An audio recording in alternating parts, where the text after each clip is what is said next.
আসসালামু আলাইকুম। মারিয়ামস খান কিচেনে স্বাগত আপনাদের। আজকে আপনাদের সাথে শেয়ার করব আটা দিয়ে খুব মজাদার একটা রেসিপি, যার নাম হলো গোলগোলা। এটা অনেক আগেই দোকানে পাওয়া যেত, চায়ের দোকানে, কিন্তু এখন আর দেখা যায় না। এই নাস্তাটা খেতে খুবই মজা, খুব অল্প সময়েই বানানো যায়, মাত্র কয়েকটা উপকরণ দিয়ে। বিকালে চায়ের সাথে খেতে এটা খুবই মজা, তা বানানোর পরেই বুঝতে পারবেন। তো কথা আর বাড়াবো না, চলে যাব মূল উপকরণে। গোলগোলা বানানোর জন্য প্রথমে আমি এখানে 2 কাপ পরিমাণ আটা দিয়ে দিব। এখানে আমি ফ্রেশ আটাটা নিয়েছি। আর দিয়ে দিলাম হাফ কাপের মতো চিনি। চিনিটা আপনাদের স্বাদ অনুযায়ী দিবেন, আমি এখানে লাল চিনিটা ব্যবহার করেছি। আর দিয়ে দিলাম পরিমাণ মতো লবণ। আর দিয়ে দিলাম হাফ চামচ বেকিং পাউডার। আর এখানে দিয়ে দিলাম 1 চামচ পরিমাণ ইস্ট। শুকনো উপকরণগুলো আমি খুব ভালোভাবে মিশিয়ে নিব। ইস্টটা অবশ্যই দিতে হবে গোলগোলায়।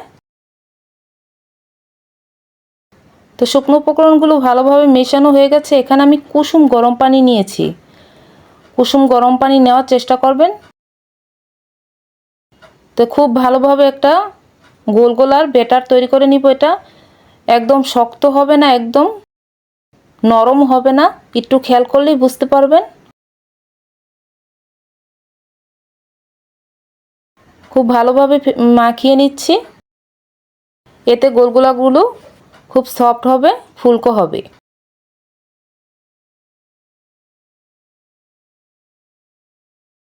এটা একটু হাতে সময় ধরে করে নেবেন। তো এখন আমি এটাকে 30 মিনিটের জন্য রেস্টে রেখে দিব। তো চলে আসলাম 30 মিনিট পর।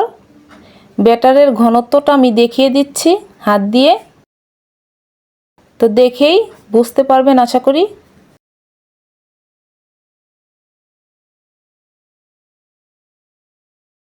তো চলে যাব আমি এখন গোলগোলা ভাজার জন্য।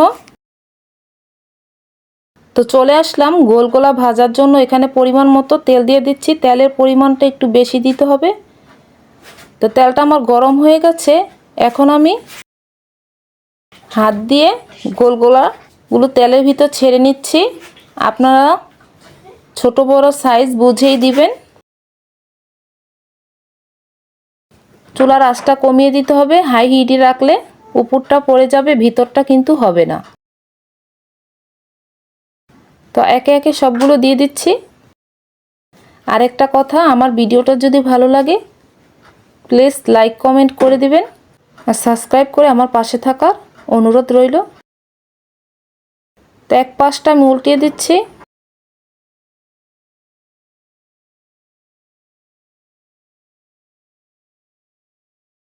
উল্টিয়ে পাল্টিয়ে নিচ্ছি, তাহলে দোনো পাশটাই খুব ভালোভাবে হবে, ভিতরটাও হবে। কালার আসার আগ পর্যন্ত আমি এভাবে ভেজে নিব। তো খুব সুন্দর একটা কালার চলে আসছে। এখন আমি তেল থেকে নামিয়ে নিচ্ছি।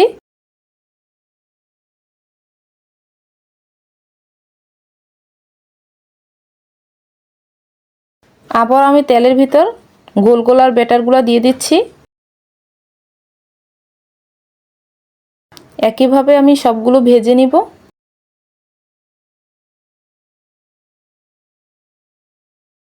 এটা খেতে কিন্তু ভীষণ মজা। আরেক পাশ উল্টিয়ে নিচ্ছি।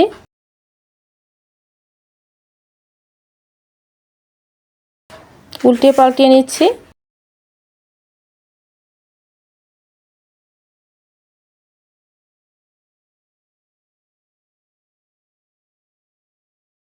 এবারও কালার আসার অপেক্ষা করব। তো এবারও খুব সুন্দর একটা কালার চলে আসছে। এবার তেল থেকে নামিয়ে নিচ্ছি। তো একইভাবে আমার সব গোলগোলাগুলো ভাজা হয়ে গেছে। একটা গোলগোলা আমি ভেঙে দেখাচ্ছি। এটা খুবই গরম, হাত দিয়ে ধরা যাচ্ছে না। দেখুন ওটা কতটা সুন্দর হয়েছে, ভিতরটাও। আরেকটা ভেঙে দেখাচ্ছি। তো আজ এ পর্যন্তই। ভালো থাকবেন, সুস্থ থাকবেন। আল্লাহ হাফেজ।